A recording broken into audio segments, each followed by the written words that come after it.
Tonight, we're shining a spotlight on the millions of parents who are doing it all alone. Over 22 million children in the United States are growing up in single-parent homes, many of them right here in Florida. It may be fresh, it may have just happened, you may be in the throes of the trauma right now, or it may have been 7, 10 years ago. It's for everybody. Where there are struggles, there is also strength. I can realize now there's a lot of healing that I didn't do that I still need to do. Tonight, we're here to go through those challenges and offer hope. This is Stronger Together, empowering single parents. Good evening, everyone. I'm Tanner Stewart. We thank you for joining us for an opportunity to shine a light on single parents and resources that you may not know are there. There are around 653,000 single parents across the state of Florida. Now, an organization geared solely towards single parents is leaving their mark right here in our area. Over a third of American households are single-parent homes. Here in Florida, studies show the numbers are closer to 40%. In many cases, it comes at a child's expense.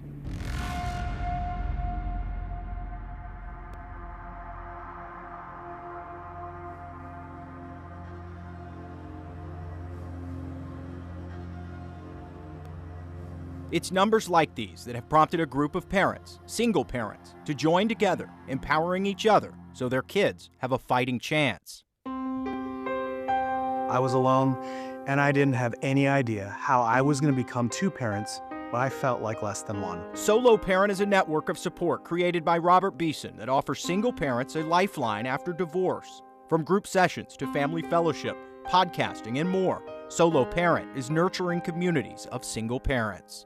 I had full custody, and there weren't resources, there wasn't support, and so Solo Parent really is an answer to that. To me, it came out of my story because it's something that I desperately needed that I didn't have. There's no single answer for these single parents, but by offering a place to turn, Solo Parent helps build stability from civilians to service members. I'm happy to say that for the first time ever in the history of the U.S. military, they have resources now for single parents because of Solo Parent. I know what it's like to be a service member. I know what it's like to be a single parent, and I can't imagine. Solo Parent has been such a difference maker in my life. Just started getting involved, going every week to group, listening to the podcast. I've overcome the shame of being divorced. I have overcome the fear of being alone. Every single parent, doesn't matter how you came to be a single parent, what matters is that we have a place for you. You will find community, you will find support, and you don't have to live in the isolation. You can have people around you and build that village that you and your kids both need. Your season of being a single parent can be one of the most transformational seasons of your life and in your kids' life.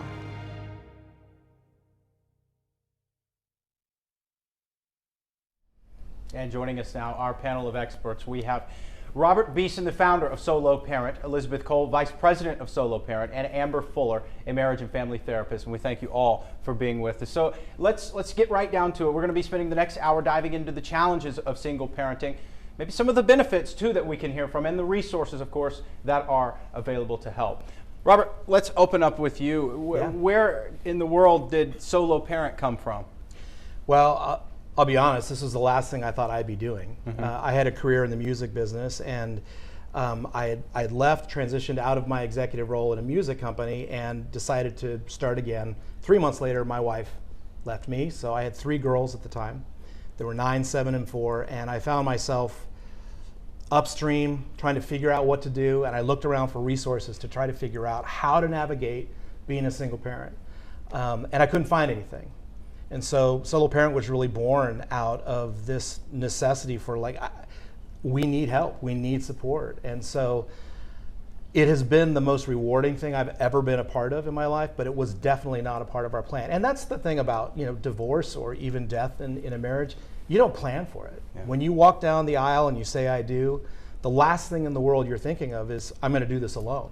And so all of us, all single parents, are thrust into this world and it not being a part of their plan. And so hopefully with Solo Parent now, what we're doing is filling that gap and saying, you don't have to do this alone, which is what I really needed at the time. There's a lot of pressure that is involved with that, with the divorce, whether it's taking care of your kids or how will you take care of your kids, how will you take care of yourself. Yeah.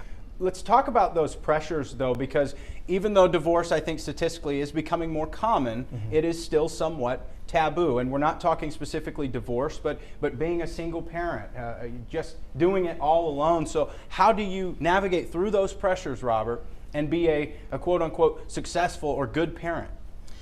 Well, there's not one single answer. I think you talked about it in the open. There's not. And again, as an organization, we're not here to fix single parents. We're here to lighten the load a little bit by saying there are a community of people that actually get this. Financially, we struggle to make ends meet. Bandwidth, we're trying to figure out how to keep everything together. I was a single dad to 3 girls. I had full custody, and I didn't know the first thing about doing hair, about figuring out how to deal with 3 young daughters. And so the pressures are really overwhelming. And the interesting thing is you may not see that from the outside, because single parents don't necessarily want to lead with how overwhelmed they feel, because we already feel like failures sometimes, whether it's having lost a spouse to death, or whether it's getting pregnant outside of wedlock or divorce. We already feel like we have a deficit. And so we don't always lead with the struggle. And that's one of the things that Solo Parent that's what's so important for us, is to say, you're not alone. And these pressures are real, but you don't have to shoulder this all by yourself. I want to talk about the complexities of going through this, for a child and for a parent. Amber, as a therapist, you and I have talked before about this being a case-by-case basis, but how do you recognize that a child may be going through some pressures that they shouldn't be? Yeah, well, I think kids act out when they're struggling, when they're hurting and they are experiencing things in a brand new way. They don't always, you can often tell teachers or other neighbors, friends, family members, maybe they're misbehaving or seeming really different than they used to be. And so I think as a community, we can notice those things. And as parents, we can be vigilant. If we know they're going through something, as single parents, it's up to us to really lean in and be present for them. We talk about that a lot, that even as we're going through our own healing journey, we really need to be aware of what our kids are going through. And that's just a big part of our passion at Solo Parent. Elizabeth, you have a very close relationship with your son. Talk to me about that, how that has developed over the years and how it started and how you personally overcame those hardships. Yeah, well, so the first thing I'll say is that you have to understand that, especially in the early days after a divorce or a death, there's something happening that we call a triage time of, a time period. So it might be a year or two that you're really just in the thick of it. So much, it could be conflict within yourself. You're going through your own grief. You are trying to figure out this new life. I remember the first time, it sounds so silly, the first time I had to take the trash out by myself, which I hadn't had to do for the last 12 years that his dad and I were together. And then all of a sudden, it just hit me that I had to do everything. It wasn't just about the trash. It was the fact that I had everything on my plate on top of all this grief and overwhelm that I'm feeling. And so it can be really hard to show up for your child in that way during that time. And so I want to tell single parents, give yourself a little bit of grace, but it is important to see and notice, how is my child showing up right now? And what that looked like for me was we got divorced when my son was 4. He's now 11. And, we sat him down. We said, hey, Mommy and Daddy aren't going to be living together anymore. And he just looked at us and was like, okay. And he scurried off and went and played in his playroom. And we just looked at each other and we were like, oh, okay, well, that was easier than we thought. We'd bought books right off the jump. We were so prepared, overly prepared. And then probably a year and a half later, I found myself sitting, holding him like a baby, and he was crying. And why can't you guys live together? And just asking all the questions. And it was so heartbreaking. And I'm sitting there, I'm crying. He's pouring his heart out.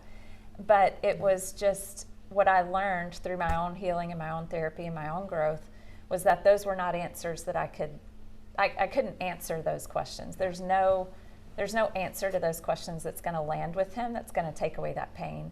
And so all I can do is sit with him in that pain and just be there with him and say, I know, buddy, I know it hurts. I'm so sorry.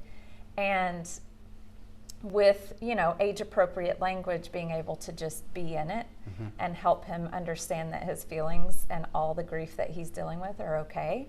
And we're going to get through it together. And really that opened the door for us to be where we are today, where he has a safe place to land. He goes out into the world kicks you around, as we all know, but he has a place to come back, and I'm going to be like, I know, buddy, and we're going to get through it together, you know? So it's just that kind of thing. Now, before we talk about how solo parent can help and the resources that you provide, Amber, I want to ask you, is there a finish line for parents after this conversation? Is there a point where I can say, well, you know, I've done my due diligence, I talked to them about the divorce, I'm going to move on with my life, they can move on. You know, is there a point, or is this a continued discussion? Yeah, it's absolutely a continued discussion. That's a great point. There's no timeline for grief. We experience it differently at each transition. So when our kids are little, they may experience it in a different way. And grief is a dual process. So you can think of it like we dip down into grief and we stay in that sad place for a while, and then we need to surface and restore and come out of it. And our kids are doing the same thing. So even as we're healing, they need to be healing. And it looks different for every child. It looks different at different stages. Grief can hit you out of nowhere unexpectedly, even 10 years post-divorce. My kids are 20 and 23, and we still have ongoing conversations about the impact of the divorce. And I think, if I can add to that, every kid is different. I had 3 girls, and they all dealt with it in different ways. So there's not a one-size-fits-all. I think it's more about, like we've been talking, paying attention and being aware of things that they bring up. Yeah. And when they bring something up, honoring those questions to the extent that you can sit down and, in an age-appropriate way, walk through it. Because I'll tell you that my girls are all adults now too, and they're still processing stuff. And my divorce is 17, 18 years ago. Yeah. So it looks different for every child in every development stage, and it's not a one-size-fits-all. Yeah, and I remember that Jade, my daughter, when she first learned that we were going to be divorced, I was so surprised that one of her first questions was, Mom, am I still going to have the same last name as you? And in that moment, I decided immediately, yes, in fact you are. I'm going to keep my last name and keep that continuity for her. And so you just never know how kids will respond. Yeah, I want to emphasize too, for those that may be watching and maybe having a hard time watching it, and maybe new to this or not so new to this and not knowing how to cope with it. You all have been through it. These are some happy folks here, and they've gotten through it. So there is a light at the end of the tunnel, right? And Robert, how did you say, okay, I want to help myself, I want to help other single parents, but how? I mean, what does Solo Parent do? What are the resources? Well, we have a number of things that we do, but I wanted to say from the beginning, like, because everyone's in a different stage, we can't necessarily predict exactly like what our kids need at that time. And so it's more about taking care of ourselves and making sure that we're prepared to have the conversations. And like you said, we're reasonably happy here. You know, I'm remarried. They're still single parents. And I will say that as difficult as this season is, it was the most important thing to ever happen to me. It transformed so many things in my life. And that's the message that we have as Solo Parent. It's not just Solo Parent is here to walk with single parents to help you get through this. We recognize that actually this struggle is an opportunity to reset, to reboot, to reestablish our lives to be better than we were before. So for us, what we do is we have community groups, support groups online 7 days a week. We have dozens of leaders around the country that facilitate these groups. We're launching in-person groups, so if a church or organization or company wants to start a support group at their facility, they can do that. And everything that we do around our groups we are not set to fix single parents or to point a finger and saying you're doing it right or you're doing it wrong. We're here to basically say we get it. And it's amazing. I think that we can all testify to the fact in all of our groups, one of the number one things that come out of our groups is this feeling of I don't have to explain myself. I don't have to, these people get what I'm going through. So we also have a podcast, and we have daily meditations. We have our own app. We have a way for single parents around the world to be connected to each other. And this has all just kind of grown organically over the last 5 or 6 years. And it's just remarkable to see the change. And I'm really glad that you pointed out that we seem happy, because just from what I've seen, I don't know, you may not be. We're happy, and we honor the struggle. Sure. But we also recognize that is where transformation happens. Right. And instead of just trying to buckle up and just ride this out and quickly get to the other side of all the pain, let's be deliberate about the things that we're going through and allow that to change us. And in doing that, it changes us and makes us better parents, better partners potentially when we get married again. Yeah. All of those things. So let's go ahead, Elizabeth. Well, I'll say that, Amber and Robert, when Solo Parent kind of became a thing and the first support group started, they were actually on the ground floor of that. I came along about a year later, after my divorce was final in 2018, and started in a group the Monday after my divorce was final. Why? Because I knew that I didn't know anyone who had gone through a divorce. I didn't know anyone that was doing what I was doing, and so I was like, and I'm an extrovert, and I knew that I needed people to talk to. I've been going through the divorce for a while. We've been separated for a while. I was already lonely. I was afraid. I was ashamed. I was all the things that come with it, and I just needed a place to go. And I heard about it, and I was like, you know what? I'm gonna go give it a shot. And I walked in, scared, alone, full of shame. I didn't want to be there, but I knew I had to be. And a girl, Jenny, walked up to me and said, "Hey, are you new?" And I said, "Yeah." She said, "Come sit with me," and invited me right in, sat down at the table. And I just kind of took it in and listened, exactly what Robert was saying, like understanding what people were sharing without even having to, over-explain myself even. And I remember the first time I finally shared, because one of the things that we do is kind of an open share time where you're able to share what's been hard about the week or the good things, whatever. And I told, the first thing I asked was, what do you do? Like, how do you make sense of your life is completely different now? The dream of what you thought your family was going to look like and what you thought your life was going to look like is completely shattered. What do you do? I'm crying. Other people are crying because they understood, and they said, they couldn't answer it. They couldn't answer it for me, of course, but they just sat and listened and cried. But it was so healing to just have people who had felt that level of pain the same way I had, to just say, "Yeah, me too." And it was unlike anything I'd experienced at that point. And so I kept coming back, and I kept coming back. And Robert's exactly right.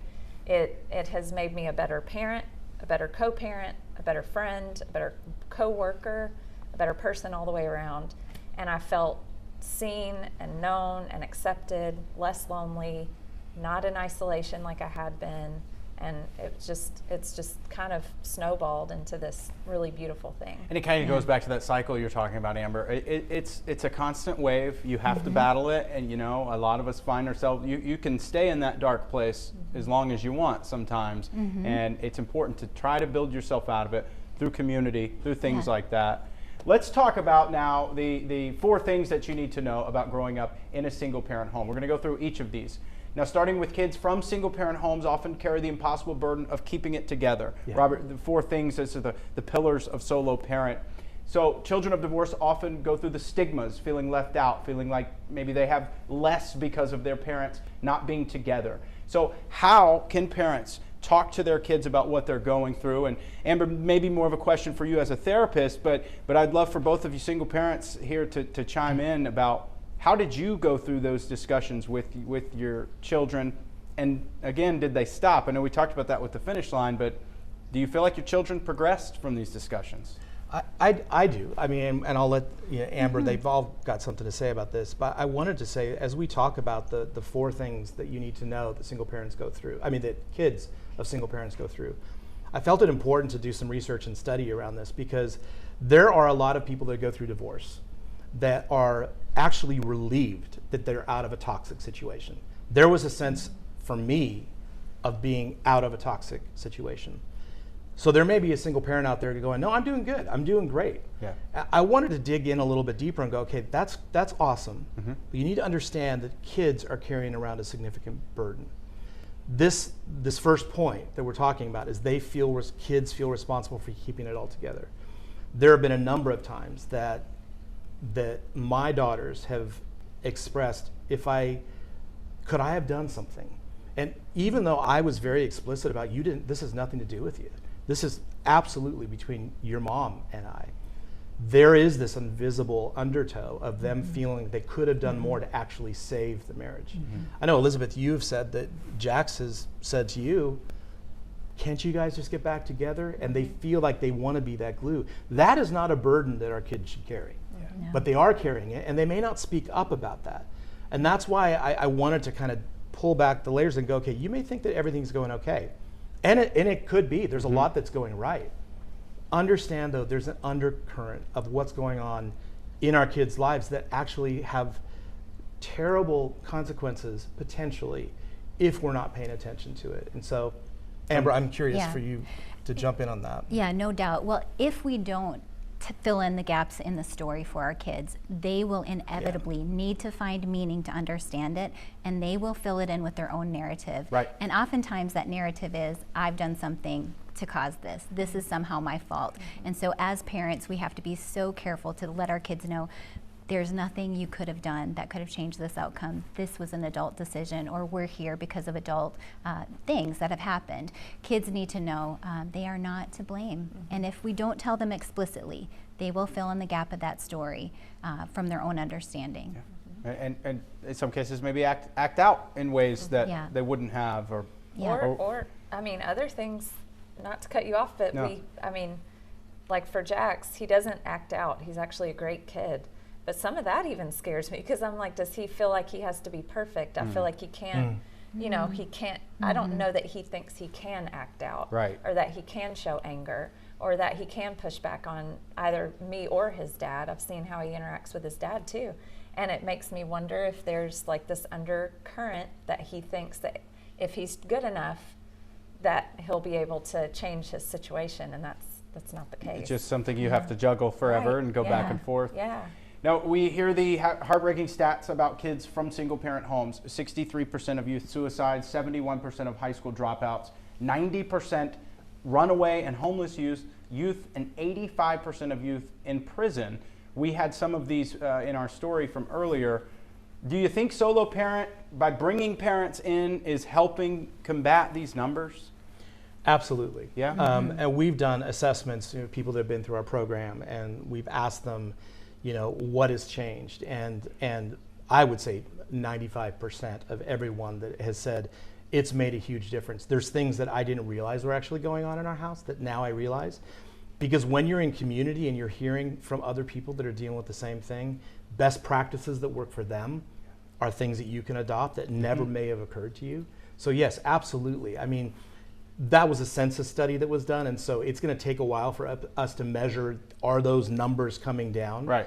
But I can absolutely tell you that people that have gone through our program, it has made a difference, and it's affected every single one of those pieces of tragic stats. It doesn't have to be the story.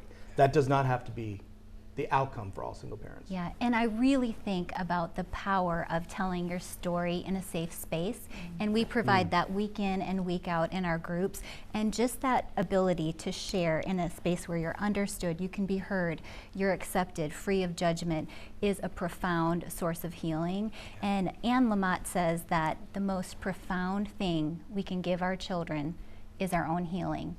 And I think that's what's happening in our groups. Parents are beginning to gain strength. They're beginning to feel more courage. They understand they're not alone. And in their place of healing, they're able to change and offer that to their kids for generations, maybe.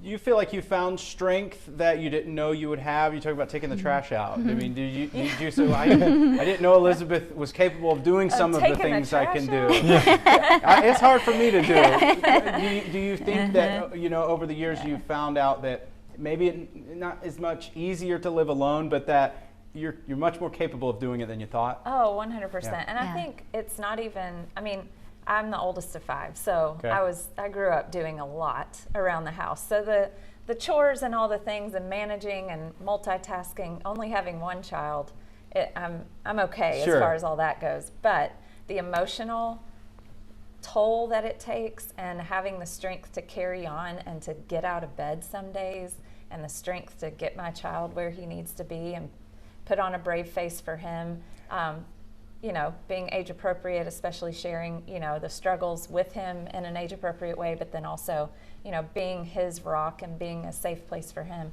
It's a lot to carry on top of the day-to-day things, on top of what you have going on at work. Jobs and and life. trying to keep Yeah. the lights on and having to manage a budget. And I had someone to manage a budget with me before. Now I'm Right. doing it on my own, and I don't know what I'm doing, you know? And so it's like just figuring it all out, and there's not enough hours in the day, much less to take care of yourself and do self-care. It's just a lot, but you do make it through. You figure out what falls below the line, what priorities are.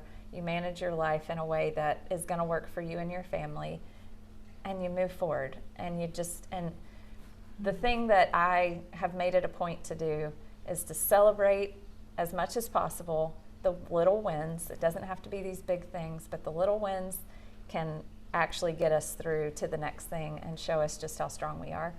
And then on top of that, when you're surrounding yourself with people who get it and who understand, naturally what comes out of that is some of that encouragement and some of that, you know, hey, you're actually doing a great job, or hey, I see you doing X, Y, and Z for your kid, or, you know, I get that a lot too. And so that can help me get through those hard days. You know what I mean? I think it's worth noting too, and we've brought it up a couple times. Divorce we've talked about a lot, but this solo parent, single parenting can be for anyone. It doesn't matter what you've gone through. And so if you're watching right now and you feel like you don't really relate, but yet you're a single parent, you do. And there's a lot of help. There's a lot of resources out there. The taboo, before we get to our second item here, do you feel like the taboo is kind of toned down a little bit? I mean, with statistics on divorce rising, there are more divorced couples, more single kids. Do you feel like there's less of the stigma and the judgment?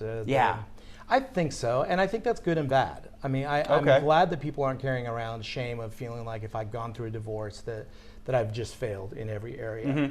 But the dangerous thing about that is it's become so widespread that we're just seeing it as another normal of our culture. It's just like another status that you check off on a Coke or Dr. Pepper. Right. Yeah. And what we're not paying attention to is the fact that no, there are actually some things that are going on in the dynamics of your family that if you don't pay attention to, they can turn into negative things. And so it's good and bad. I'm glad that people aren't feeling as judged, for sure. And we never want to judge anyone. But I do hope that we don't lose the understanding that this is really important to pay attention to. It's not just another normal situation. Yeah. And I want to point out too, even as we're talking about this for widows and widowers, it's maybe not the shame piece, and this is not me speaking from experience, but we do have quite a few widows and widowers in our groups. And actually, Marissa Lee is one of our podcast partners. She's on with us and talks from a widow's perspective quite a bit. And I think the thing there, if I've heard everyone correctly, is that it's maybe not so much of the shame that comes along with the divorce, but the sadness and the grief that it just looks different. And having to answer the questions like, hey, where's so-and-so's mom? Where's your child's mom? Or where's your child's dad? And it's like, oof. Well, or people avoiding you because they don't know what to say. Or they don't know what to say. Yeah, or not wanting. Maybe not in their circle anymore. Exactly. They just don't, because the grief is so much, they don't know how to show up in a real way. And so, you end up isolated because you don't have the people around you that you need. And so, so I just want to honor that grief and honor those, that kind of subset of single parents as well who are dealing with that in a very real way. Now, the second item on this list, kids from single parent homes often grow up believing that they have to do life alone. How do you feel about that? We've kind of talked about that, but there's this mental aspect of, can I trust my parents anymore? That, and this was a little surprising to me when I wrote this article. I did some research, and one of the statistics that came out was this point. And what it means is that if you're growing up in a single parent home, you're recognizing that one parent is doing everything. So you don't see shared responsibility. And so they internalize that this is what life looks like. I've got to be completely self-reliant. I can't trust or lean on anybody else because that's what's being modeled for them. I had never thought about that until I dug into this a little bit more. But I can see now, looking back, how it did create this dynamic with my daughters of them thinking they've just got to have it all together. They didn't really understand that, we can walk with other people and share the burden. Yeah. And there are things we can do to counteract this, which I think are positive, and that is basically recognizing that that is a potential risk, that they are forming this idea in their mind that they have to do it all alone, in verbalizing and just saying, you know what, I mean, we need each other. Yeah. And so I might say, to my daughters, Elizabeth and Amber, they're good friends, and when I don't know what to do, I call on them.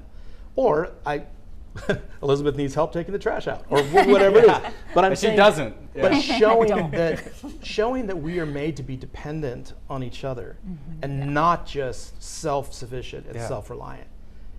I had never thought about that until we did this, but that is something that because kids from single parent, I grew up in a single parent home. That was my story as well. And the more I thought about this, more I'm like, yeah, you know what? I did feel like I had to do it all myself. Yeah. We talk about building relationships on our podcast quite a bit and what that looks like. Actually, in July, our whole month is dedicated to building relationships. But regardless if you're married or not, having a village around your family and around your children in particular is so important, and coaches and mentors and teachers, and it's everyone across the board. Community. Yeah, it's definitely community. And so, but there are ways that single parents can be intentional about that. I've been extremely intentional about it, not just surrounding ourselves with other single parent families, because I want Jax to be able to be around other kids who have a similar experience as him, so he feels less alone in that regard, but also make sure that he has a lot of friends. Well, I mean, he has his own friends, but I try to really be interactive with other families who are intact. That way he has those role models as well. But then also inviting him into my relationships with my friends and making sure he understands that, especially in dating. We talked about it the other day. I was like, you're not ready to date yet, but because he's 11, but I'm going to be able to share that experience with him that married couples don't really get to share that in real time. They don't get to, kids don't get to watch this play out in real time. And so there is actually a gift here that we get to model for our kids what relationship looks like if we're intentional about it. Model what dating looks like in a healthy way and choosing a healthy partner if we're intentional about it. So it's just being thoughtful, Amber, I want to ask you kind of on that note, do you ever see a trend with children that maybe they're trying not to repeat the same mistakes as their parents, or is that a conversation? Has your conversation with your kids changed about marriage? Have you reshaped what you want your child to look for in a partner, those kinds of things? I've really noticed personally that my daughter is hesitant. She is nervous about entering into a relationship. She's very independent and self-reliant to that other point. And I have concern that she may not lean into marriage as quickly because of my experience with divorce. And so I think that story can play out in a lot of single parent kids where they've seen relationships struggle. And so, as Elizabeth mentioned, modeling for them in a healthy way, I think, is really important. And you have a lot of really great conversations with Jade as a result, right? Yeah, well, absolutely. Yeah. I mean, that's one of the beautiful things, being a single parent. You do get to have that one-on-one time with them. Breakthrough moments sometimes. Yeah. Wow. All right, now third, kids from single parent homes often miss critical modeling from an active father figure. And the data is clear. Kids with actively engaged fathers, 39% more likely to have early, mostly A's, 45% less likely to repeat a grade. They show stronger emotional stability and healthier identity formation. Robert, let's start with you. You're the father here. Yeah. So this is a big issue in our country, fatherlessness. Yeah. I was fortunate. I don't know, that's the wrong word.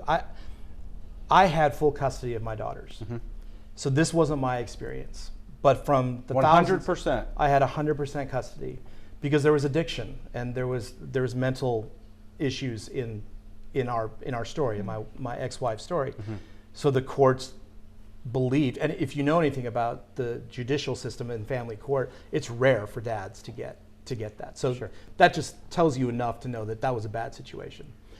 But I will say that that is not the experience for a lot of dads. Dads get beat up in the court systems. And I know I've talked to men that have kind of just gone, well, I'm out. Like I'm tired of fighting this. I'm tired of being, demonized. And I just want to say to those dads that even if you don't have full custody, shared custody, even if you are on the perimeter of your kids' lives, our kids need dads. 80% of custody issues kids live with their mom. So that's a lot of dads out there that don't have the primary responsibility of raising the kids. But our kids need us. Dads have to step up and even in the smallest ways show presence and show that their kids are important to them.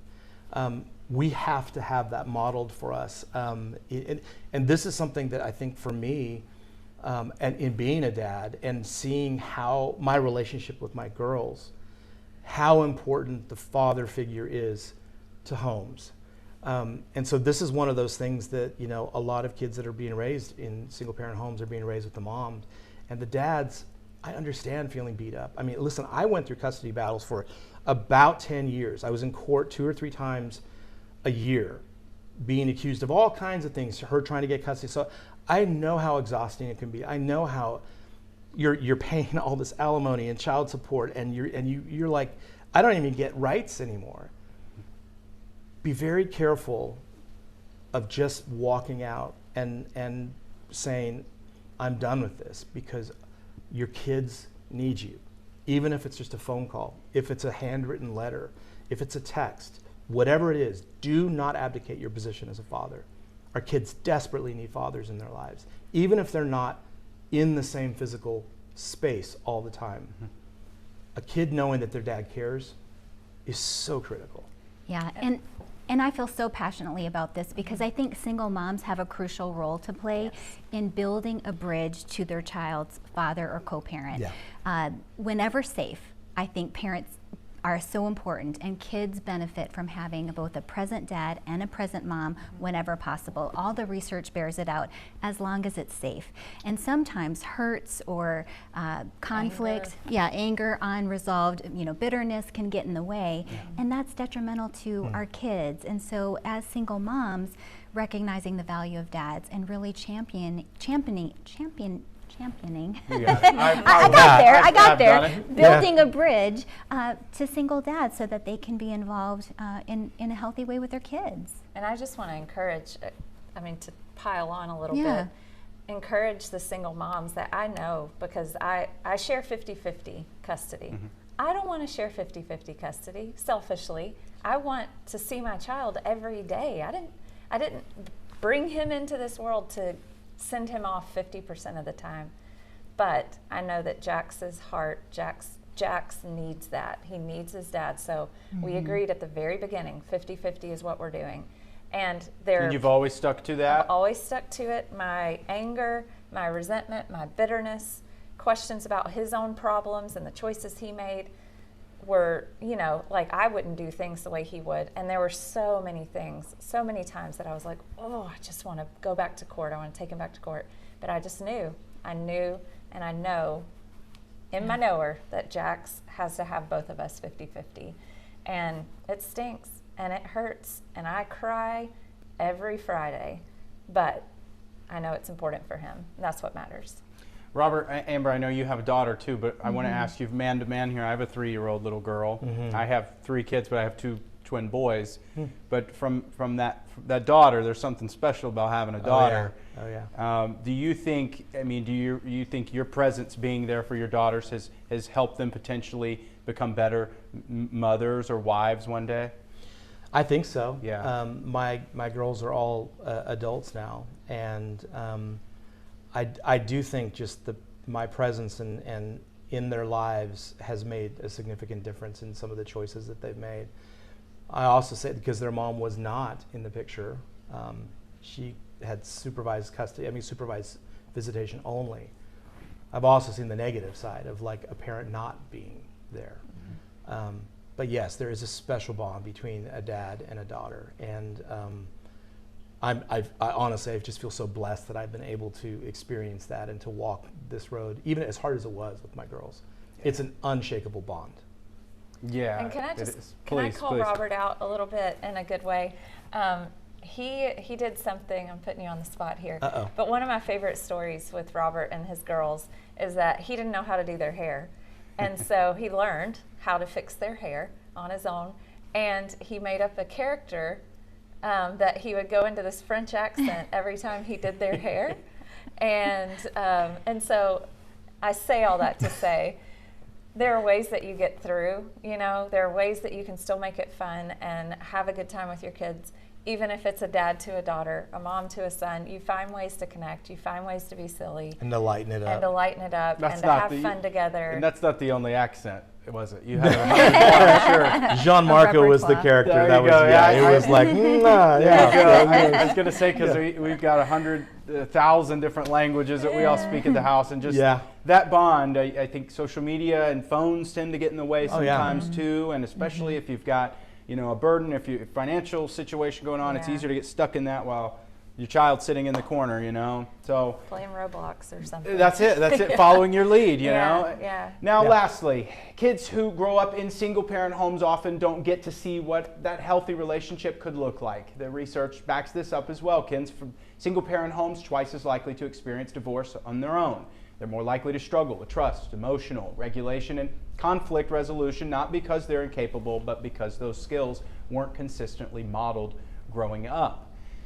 Do you all agree with that? And how, again, do you combat those issues? So we talked about this a little bit with relationships and modeling things out, but I can tell you that growing up in a single-parent home, I did not see what a healthy relationship looked like.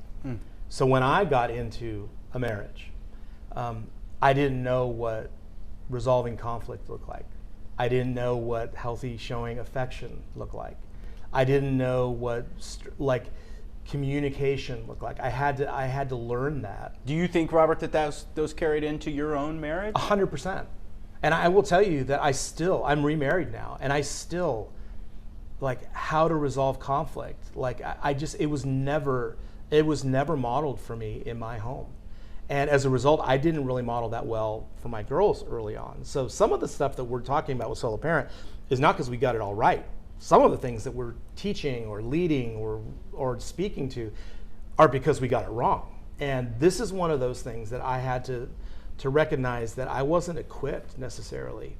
And I need to change that. So much of what we're talking about is breaking cycles. Because like you said, and it's true, that you are more likely to go through a divorce if you've been from a divorced home. And I think a lot of that is because we don't know what healthy relationships look like. And so in that regard, it's really important to pay attention to, and I'm not just saying go out and start dating for the sake of showing healthy or like communication or even conflict resolution, but just understand that our kids are always watching, and to the best that we can, we need to let them see healthy friendships and boundaries and speak out loud the relationship skills that you're learning and modeling what it looks like to ask for help and maybe more importantly to apologize. To learn how to repair in a relationship is something that doesn't come like by intuition. It's something that we have to see play out. We have to see also that conflict isn't the end of the world. I'm conflict avoidant now because to me it's this colossal, like you don't want conflict, you run from conflict. But conflict is where we grow. Conflict is where you can actually create more intimacy because you struggle with someone else. Yeah, they miss that if they don't see that modeled. I used to say have regrets. You know, people say no regrets, but I like to say have regrets because it keeps me grounded. I can look back on you know, not making the same mistake twice. I don't like to do it. We do sometimes, but you know, I don't know, looking in a bigger mirror sometimes, reflecting on that. Yeah. It's just... And understanding the value, I think, of so we talk about so many things, and I know single parents are going like, I can't keep up with this list of all these things I got to do different or do better. And I will just say sometimes making repair is almost more valuable than getting it right in the first place. Because if you can catch yourself making a mistake and go to your kids, owning it, apologizing, making a repair, sometimes that actually is more of a profound impact on our kids than having gotten it right in the first place. Yeah. And one other thing, and then I'll shut up. I know I'm pretty passionate about this, but the other thing is taking one step at a time. There's a lot of things we're talking about here. You're not going to get it all right, so make repair. Also, just realize that it's just taking one thing and being deliberate about it over the course of time will change the trajectory of your life. It's not about flipping a switch and getting it all right now. It's just start being deliberate in the little things. So. Yeah, well, and seeing my children model that now, because I had to model that for them. To your point about, I do have some regrets, and I've had to go to my kids humbly and say, wow, I didn't know how to be a single mom when I first became a single parent. I was overwhelmed, and I think there were some things, I know there are some things I did wrong, and having to go to them and seek their forgiveness and intentionally rebuild trust in our connection has been a really important part of my growth, but then theirs, and now seeing them as young adults turn that around and be willing to make repairs with me, offering me grace and then asking for it as well. And I think that's an incredible life skill.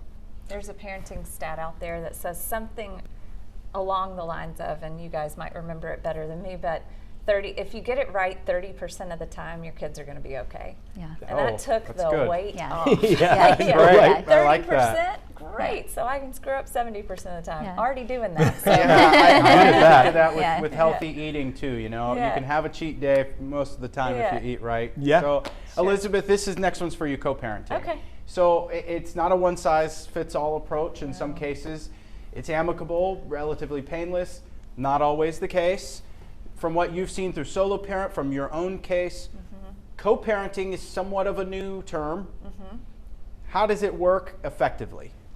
Well, I think, first of all, I want to say that co-parenting isn't just for divorced single parents. Because if you're a widow or widower, you're parenting alone, you may be, or never married, you may be co-parenting with grandparents, with aunts and uncles, with godparents, with neighbors. You're co-parenting with everyone, especially those closest to you in your inner circle who are helping pour into your kids. So just keep that in mind. But the big thing is we've got a top 10 list that we've put together, and communication is key.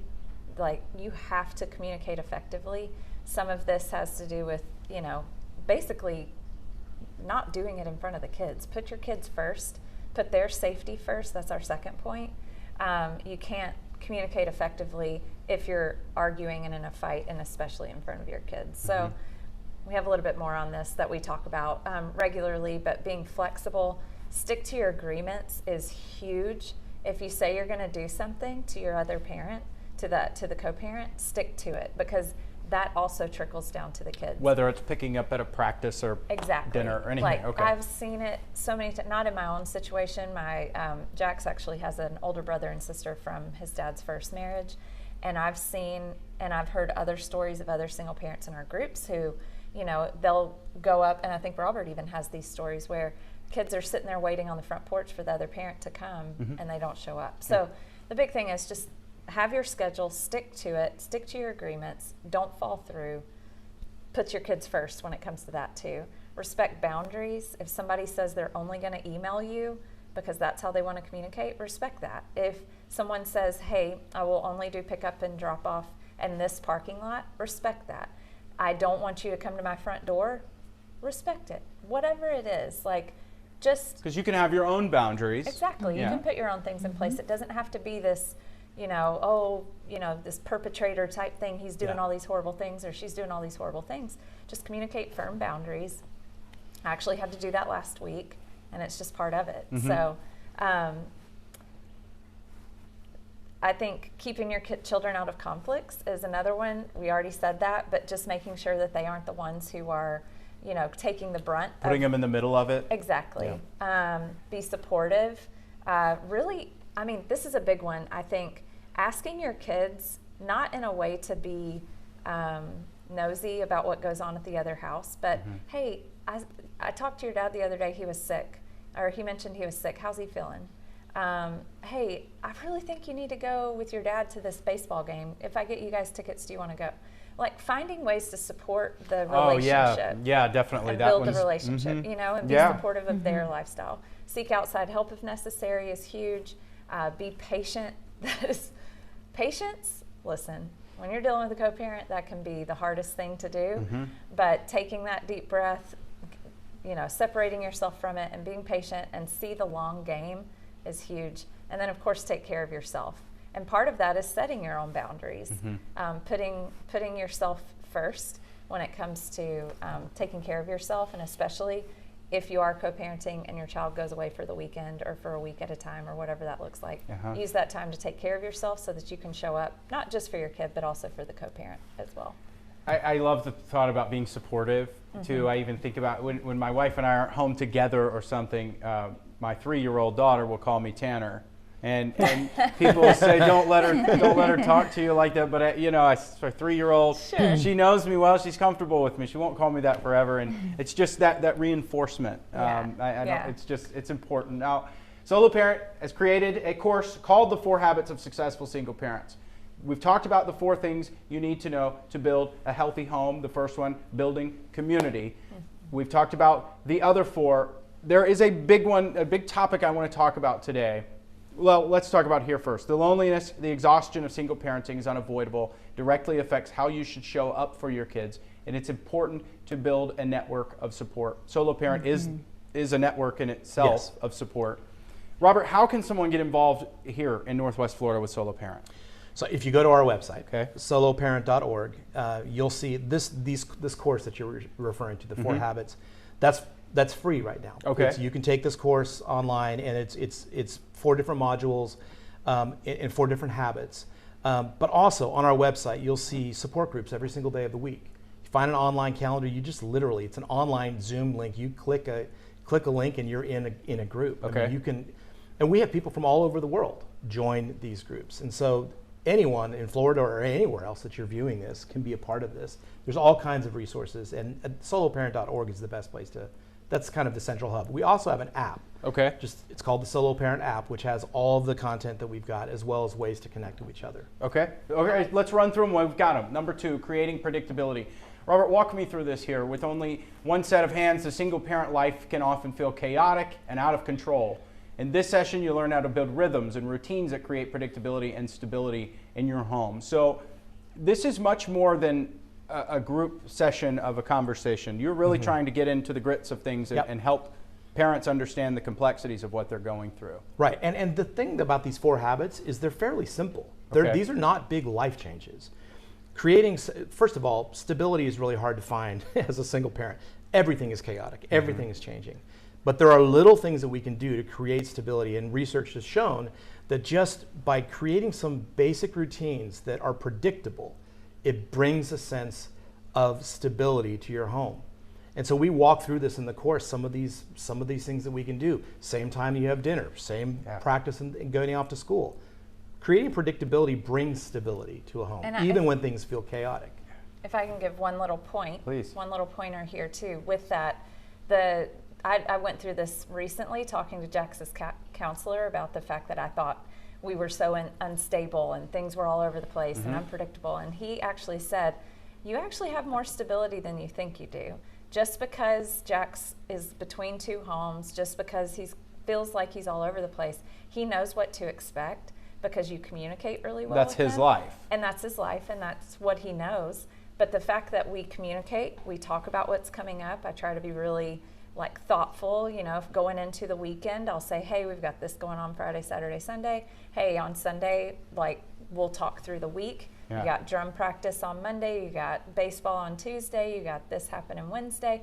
And just really trying to keep him as part of the conversation actually creates more predictability and stability for him versus it feeling like, oh my gosh, we are all over the place. He has a routine. Exactly. All right, number 3 is prioritizing self-care. And we're not talking about sushi and spa days, but building habits of self-care that are simple, doable, and leave you in a better place than where you started. Amber, I want to ask you now about self-care. As a therapist, you are dealing with vulnerable people in a lot of cases that don't know how to care for themselves. How do you dissect that? How do you pinpoint each case and moving forward with the right self-care? Yeah, well, I think it's so important to find support. That's just such a key. We talk about it so often because it's absolutely essential, whether it's through a place of worship, through friends from your children's school, if it's extended family members, whatever it might be, you absolutely must find support. And sometimes we think about self-care as these feel-good days, but oftentimes self-care requires an investment of time and energy that may be difficult on the front end, but that truly is restorative on the back end. And so making the investment in you is so worth it so you can be present and show up for your kids. For me, that looks like taking a morning walk for 30 minutes without my phone, digital free walk. I go for a walk, I listen to the birds, I look around, I'm present, I'm taking in the breeze as it comes by, I'm looking at flowers, I'm watching squirrels scurry across, I'm saying hello to my neighbors as they're walking by too. It's being intentional about finding what works for you that gives you that space. And so that's my practice. I drop Jax off at school and then I go for a 30-minute walk as soon as I get back home. I don't even really go inside. I just go straight for my walk. And it has created such a space for me to be able to have that breath, that deep exhale that I need so that I can make it through the day. And yeah, that's my form of self-care. So, but it looks different for everyone. It could be journaling. It could be using our meditation app just for 5 minutes. It could, I mean, it could look like all sorts of things, and it doesn't have to cost money. I mean, it's important to have that everyday routine. Exactly. Like I like to have a cup of water when I wake up. It's like I know I'm going to have too much coffee. Try to start on a good note. Lastly, being present. Presence is about more than just spending time with your kids, how to put aside distractions, expectations, and anxieties, and tune into what your kids are really saying. Amber, I want to start with you here again because you hear a lot of what kids are saying. What are the trends that you start to see that are very common with children of divorce? In terms of the trauma and the negative sides? Yeah, well, unfortunately, I think they can feel alone and isolated. They may not understand that other kids are going through it too.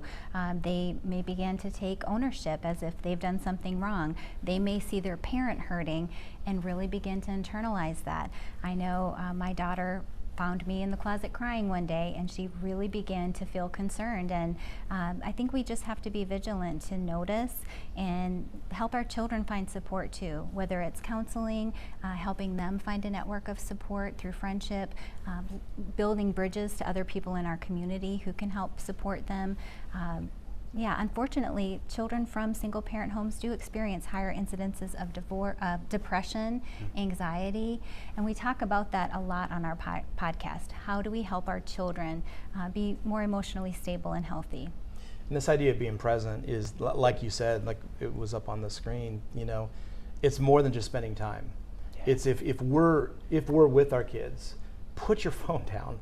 Don't try to multitask. And it doesn't mean you have to be there all the time and just, you know, not have a life. But make sure that when you have dedicated time with your kids, whether it be dinner time or they come and talk to you or whatever, be completely present.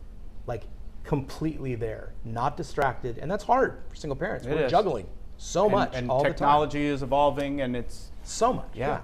What I've found too is that it doesn't take much. Like it's a little different now that Jax is older, but you know, up until now, I've found if I will go throw a baseball with him for 30 minutes, he's good. He's like, okay, I'm gonna go play with my friends now. I'm done with you. You know, and it's so it doesn't really take a lot, but exactly what they're saying, being present and asking questions, and then we have nighttime talks. You know, where we'll sit in the bed and we'll have conversations about the day. We have talks on our way to school. Of course, now it's summer, so we'll have to see what our new rhythm is for the summer. But just, you know, I'll ask him, hey, what are you looking forward to today? Or, hey, what do you want to tell me about today? What's something that made you laugh? Or what's something that made you, like, kind of feel weird? Like, you know, and just asking questions. Getting to know them better. Getting to know them, because that's how you can actually be I hate to use this word, but it's almost like as parents we need to be a little bit hyper vigilant and noticing, like, if I look in my kid's eyes, I know if something's wrong, you know, because they don't have the language for it. They don't know. And so it's just really important to kind of get on their level and be able to look them in the eye, watch what they're doing, and say, hey, I wonder what's going on. You seem a little different, you know? It's important. Yeah. Now, you have a video clip that we just recently saw this to your social media pages. It's gotten a lot of attention. You posted the video, Elizabeth. Tell us about it, and I think we're going to get the chance to see it. You asked your son to finish some sentences, is that right? Yeah, it was a fun little trend that we saw on Instagram floating around, and we were like, let's try it. So on Mother's Day, actually, I filmed this video with Jax where there's these toxic parenting sentences that we've all heard, and I remember one of them, I brought you into this world, I can take you out. That was one that was on the Cosby Show back in the day. Wow, okay. You know, like that's where I heard it the first time. And my parents were like, did I say these things to you? And I was like, I mean, sometimes you did. But we just wanted to see how, you know, because we've seen other kids on Instagram answer them differently than what we've heard, and so let's we go just wanted to play around with it. Yeah, let's see the video now. All right, just finish my sentences, okay? Okay. I'll give you something to lighten your day. I brought you into this world and I want you to live it to the fullest. Just wait until I don't know about this one.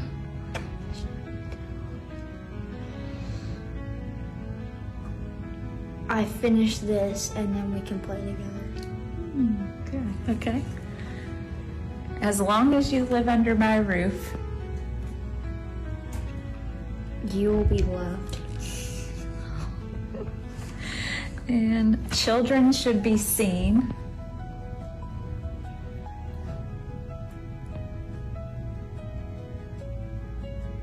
and cared for. Wow. I love that voice. Yeah, so I do too. It's you know, it's almost spot on. He was a little off, but he had his most genuine answers that were really fitting to those common phrases. He asked if I would, like, before we hit record, because I said don't be silly, really try to answer them, and he was like, can I see what you're going to ask me? I was like, no, I want to get your genuine response, and that was done in one take.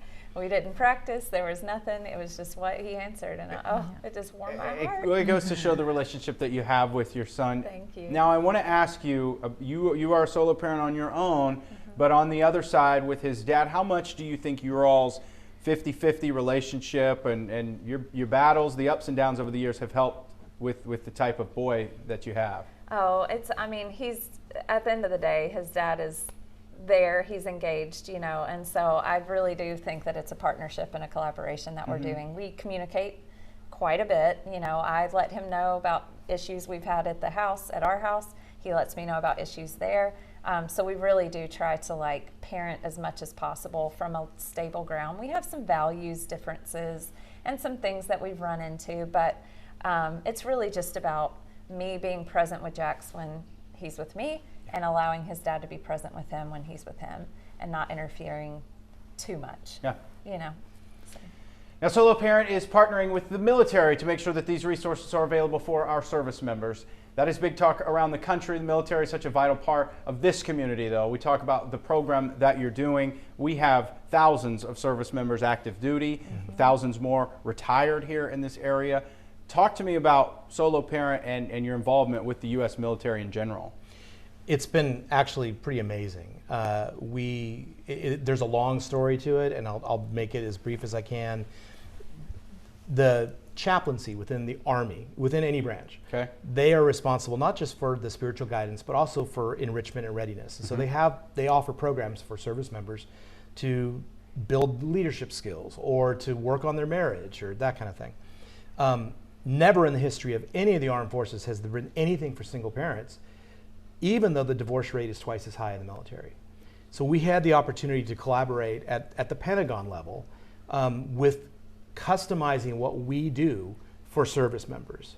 And that got approved last year. Now we've trained almost 100 chaplains around the country to lead these groups. And so it's been remarkable. And that's just the Army. We're in the final stretch of getting approval with the Air Force now, moving into that.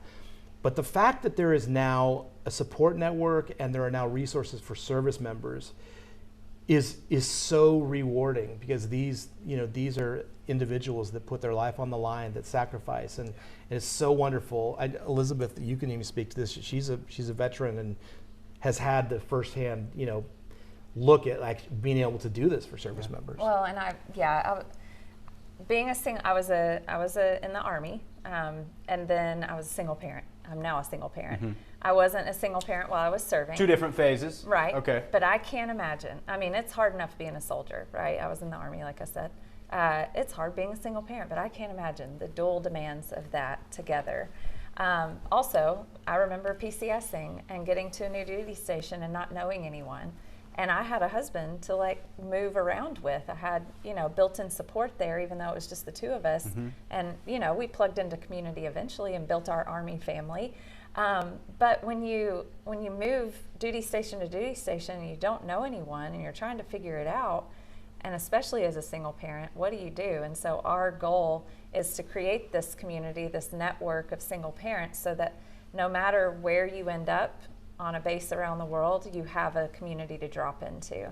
You kind of know what to expect. You know that you have a solo parent group that you can get embedded with and get involved with and lighten the load a little bit. I think it's amazing too. You said service members are twice as likely to get divorced. The divorce rate is twice as high in the armed forces. And it must to do with deployments and just a constant change in schedule, I'm sure. Now, who is it helping? How do military members get involved? I mentioned 50,000 active duty military personnel here, another 100,000+ veterans. Now, we have a lot of Navy veterans, but we have Army, Coast Guard, Air Force, everyone.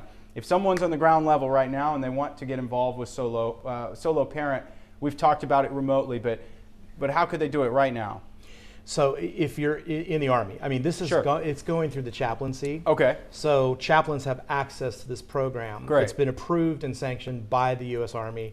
So go to your chaplain, talk to them about bringing this program in. The chaplain can be trained to lead 2 different types of programs within the Army. Okay. I would say beyond the Army, since we haven't launched into Air Force or Navy, or even veterans. I mean, go to our website, reach out to us, and plug into resources that we already have, but also introduce us to the right people. And we would love to, once the domino falls and you start working with the armed forces, it feels like it's not as much of an uphill battle to say, hey, this is working for the Army. Yeah. This might work for veterans or might work for Air Force, which is what happened in our last visit at the Pentagon with the Air Force. So just reach out and we'd love to be a part of the solution for service members of all branches. And I'll say that all is not lost either. We have groups that we lead online 7 days a week. I lead groups on Monday nights at 8 p.m. Central. So you can just pop on there on Zoom and come to a group until something gets started in your area or until you feel equipped enough to start one yourself. And veterans, you don't have to just start one for veterans. You can come in and you don't, as a matter of fact, the military programs we have are for active duty or National Guard or Reserve. So our veteran community, just come to what we're already offering, and then if you want to start something in your area, feel free to do that. Now, we've talked about how some of those single parent pressures can be financial burdens or concerns. It is important to note there are free resources out there. Can you talk about the things that you have to offer in that department? Sure. So we have a podcast which comes out every single week. Every Monday there's a brand new episode. The support groups, which we've talked about online and in churches and in organizations, they're starting to start up again, the local groups. We have a daily meditation app that's free as well. Our app is free to download. There's blogs and there's community boards and there's ways to interact and chat with other single parents around the world. It's all kind of kept on our website, but I think the primary things that we're focusing on is, and we're in the process of developing more courses, more digital courses that people can get involved with, but it's all on our website at soloparent.org or our app. How important is the digital evolution with Solo Parent? It's massive. I mean, podcasting is like the new magazine, right? It's crazy. Yeah. It's crazy. And the online groups, so this is interesting. We had started Solo Parent groups and we had grown to 18 different states in churches primarily. Then the pandemic hit, and it forced everything to shut down. So Elizabeth came to me, and she's like, why don't we just try to go online and see if people will show up? And so we did, and that was explosive for us as an organization, because suddenly, anywhere around the world, if they have a phone or a tablet or a computer, they can find a group and they can immediately plug in. And so this is, I mean, the thing about single parents is that you're on the go all the time. So having access to support in the palm of your hand to your point, the digital idea, whether it be podcasting, our daily devotions, or our daily meditations, or our support groups, having that accessible in the palm of your hand has been absolutely transformational for us as an organization. And I have single parents joining every week from their car on the go, or on walks, or on the bathroom floor. Bathroom floor, sitting in the. I was going to say, it's not lost on most of us that the reach the social media has. The video with you and Jack's, I think 174,000 likes. 3.5 million views. Okay, I was going to say, I knew it was insane. much more views than likes. I mean, 3.5 million people around the world saw a small video of you and your son, and you think about what podcasting, blogging, and all of those things can make a difference. Town halls in Florida. Yeah. You all are from Nashville, by the way. We are. You know, so you've come across the country. But can I say something about Florida? Please. We love Florida. This is the first time we've actually partnered with a state. The state of Florida supporting what we're doing with single parent, trying to figure out how do we grow this presence and take care of families in the state of Florida, is a great pilot for us, templating in other states. And so we're very fond of the state of Florida, because they have really embraced us and seen the need for embracing single parents and saying, okay, let's find some solutions and ways that we can work together. We're glad to have you here. Another, it's not free because you have to kind of come make your way to it, but we do meetups around the country as well, where some of our leaders will say, hey, we're going to all get together in Chicago for a weekend. If you're in the Chicago area, come hang out. We have one in Boston earlier this year. We've got one coming up in North Carolina at Lake Junaluska, and I think there's one on the West Coast that's popping up at some point. So we've got single parents who are like, hey, let's just everybody come together. And what's funny is that those actually end up turning into people flying across the country to come to meetups, but just because they're building this community online even.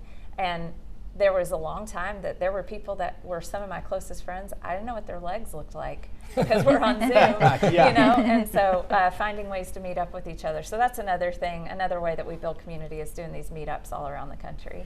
Now, as we come to a close for the night, I want to get your all's final thoughts. Amber, I want to start with you, then we'll go to Elizabeth. We'll finish off with Robert. As a therapist, what is the biggest thing that you want to see some of our single parents watching tonight take home? Yeah, I would really love to see them all jump online and join a group, or consider starting one in their local community. It's absolutely where we say the magic happens, and I am passionate about single parents getting connected in that way. Big thing I want is for single parents to know that they aren't alone. I know it feels isolating, especially in some of these communities where it's not very prevalent and you're surrounded by intact families, but just know that you're not alone, because the loneliness piece is probably the hardest. I know it was for me, where I just felt like I wasn't understood and people didn't know what I was going through. And so coming to a group, exactly what Amber said, is so important, but just know that you're not alone. Robert, when you started Solo Parent all those years ago, did you envision making your way down here for a trip like this and having a podcast and all of that? And what is your final message? It's to parents incredible tonight? the things that have happened, whether it be meeting at the Capitol in Tallahassee and discussing with senators and legislators, or walking the halls of the Pentagon and like going, okay, we can do something with the service members. And it's been incredible to see how this just organically has grown. And I will say that I don't think it's really anything to do with any brilliance on our side. It's just there is such a need. I don't know if we've mentioned this, but 34% of U.S. homes right now are single parent homes. And if there was a message that I have for single parents, is to, first of all, recognize, like Elizabeth said, that you're not alone, but understand this. You are the superheroes of the parenting world. It is incredible the load that is being carried day in and day out, the sacrifices that are being made. And I just want to say, on behalf of Solo Parent, we see you. We recognize how difficult it is. And I can promise you that with the right steps and the right intentions, the right being deliberate about certain things, your life can be transformed, your kids' lives can be transformed, and you'll be just a better person, a better potential husband, wife, parent, worker, whatever it is. Not in spite of what happened, but because of what happened. Because you're walking through this struggle, it's an opportunity to absolutely change and reorient every piece of your life. And so I would just encourage single parents, A, feel celebrated and honored, but also know that there's an opportunity for this to actually change your life. If you missed it tonight, go to our website, weartv.com. We'll have the whole town hall there for you. And we want to thank you all for taking the time to join us tonight. Single parents out there, we hope you feel empowered. We hope you feel loved. We hope you love yourself and love your children. And we hope that you feel supported, knowing that there are resources